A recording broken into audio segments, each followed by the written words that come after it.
মানুষ কাদের মনে রাখে? যারা জেতে, তাই তো? আলেকজান্ডার, নেপোলিয়ান বা সম্রাট অশোক।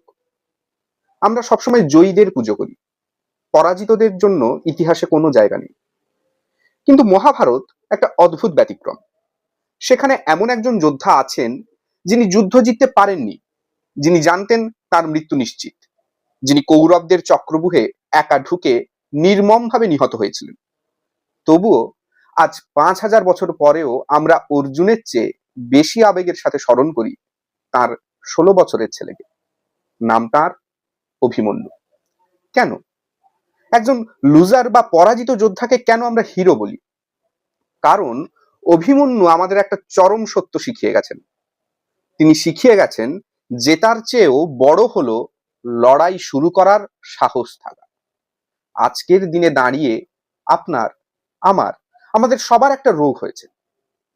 এটার নাম দেওয়া যেতে পারে অভিমন্যু সিনড্রোম। তবে সমস্যাটা উল্টো। অভিমন্যু জানতেন তিনি বেরোতে পারবেন না, তবুও ঢুকেছিলেন। আর আমরা আমরা বেরোতে পারবো না বা হেরে যাব, এই ভয়ে ঢোকার সাহসটাই দেখাতে পারছি না।